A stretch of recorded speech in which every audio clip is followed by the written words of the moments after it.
Hello there. During the last few weeks, President Trump has not been out of the news. And JD Vance, his vice president, is not far behind. Just recently, Vance has justified the idea of America First by summarising a very old Catholic concept which most of us have never heard of, Ordo Amoris.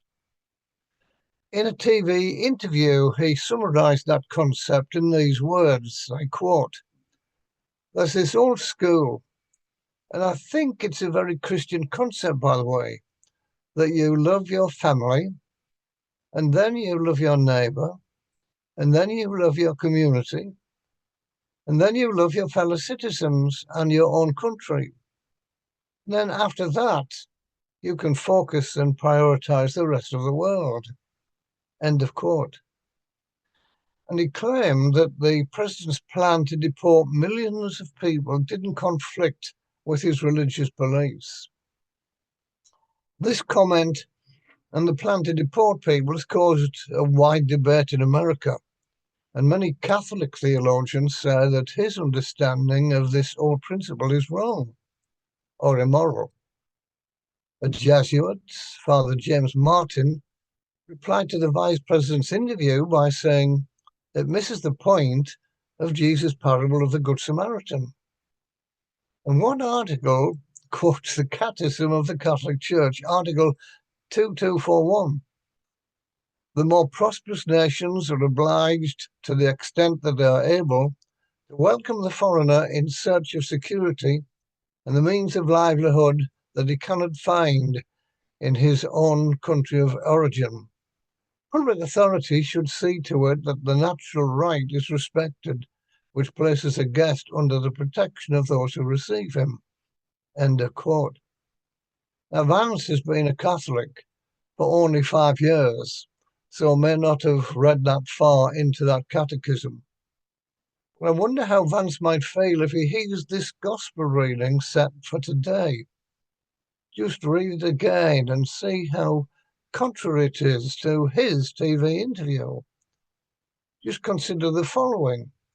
Love your enemies, do good to those who hate you. Do to others as you would have them do to you. And especially if you love those who love you, what credit is that to you? Now, most of us know that these are hard sayings, but we can be glad that church agencies act on our behalf, Christian Aid, Tear Fund, as well as many local agencies that give support to the homeless, refugees, and others in need. And if we feel unable to do anything as individuals, then we can always give support to such groups. But we should still feel challenged. Good News is a song by an American singing group, Sweet Honey in the Rock, in which they say, it's good news, not good times. In other words, the way of Jesus may not be comfortable. Charity might begin at home, but it can't end there.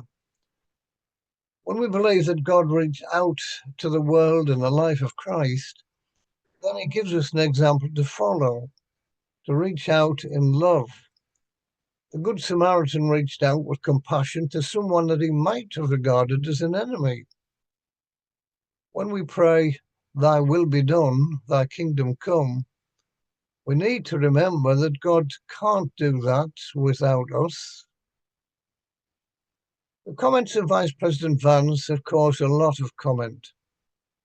If he goes to church on Sunday, he will almost certainly hear this gospel read, since we follow an international lectionary used by churches around the world.